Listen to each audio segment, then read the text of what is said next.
Before we begin, take 1 second.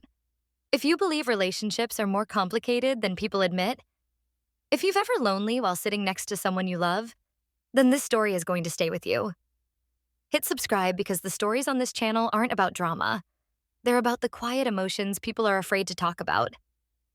Now, let me tell you something that changed a marriage forever.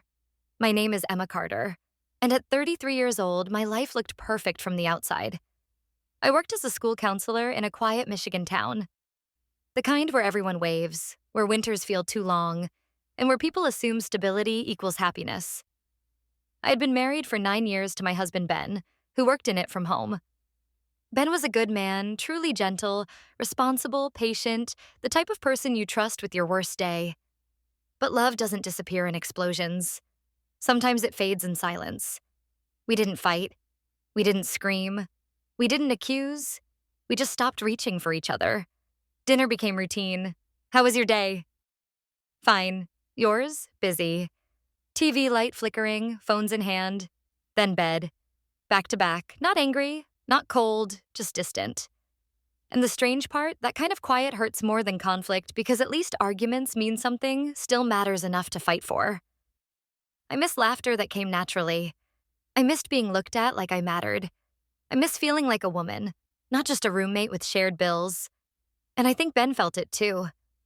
But we were both too careful, too polite, too afraid to open a door that might release years of unspoken feelings. Until one night, something shifted that I had just finished folding laundry when Ben sat beside me on the couch. Not casually, not distracted, focused, serious. That alone made my heart race. "Emma," he said quietly, "can we talk?" I remember the exact tone. It wasn't angry. It wasn't defensive. It was vulnerable. He took a breath like someone stepping into cold water. "I know things haven't felt right between us." I didn't answer at first because once you admit something is broken, you can't pretend anymore. "I know you're not happy," he continued, voice low. "And I don't think I've known how to reach you. Because hearing the truth out loud feels like both relief and grief at the same time." "You're right," I whispered. "I feel alone even with you." Silence filled the room, but it wasn't empty. It was heavy with honesty. Then he said something I never expected in my life to hear from my husband. "I want to try something different." I thought he meant therapy or a trip or date nights, but he hesitated in a way that told me this wasn't ordinary. "I've been reading," he said slowly, "about couples who try unusual ways to understand each other again, not replacing each other, not giving up, but learning what the other person is missing." I stared at him. "Ben, what are you saying?" His hands were shaking slightly. "I want you to meet someone. Just once. Someone safe, someone I trust." "I'd be there. I just want to understand what you need that I haven't been giving." At first, I laughed out of disbelief. Shock. Then I cried because it felt like rejection and compassion at the same time.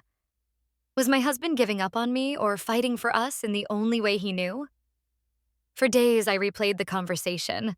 I felt angry, hurt, curious, ashamed for feeling curious. But underneath everything, there was truth. I had felt unseen for years. A week later, Ben handed me a small piece of paper. "His name is Ryan," he said gently. "He knows this is about conversation, about comfort, about emotional connection." I didn't know why I agreed. Maybe because doing nothing felt worse. The meeting was at a rented Airbnb. Neutral, quiet, safe. Ryan was calm, respectful, nothing flashy, just present. Ben sat in the corner, nervous, holding a glass of water like it was an anchor. And something unexpected happened. We talked.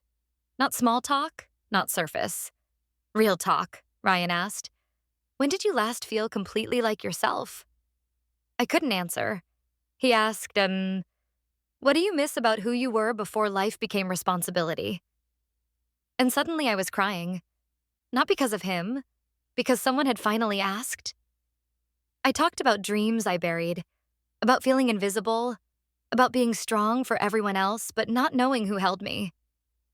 He listened, not to reply, to understand.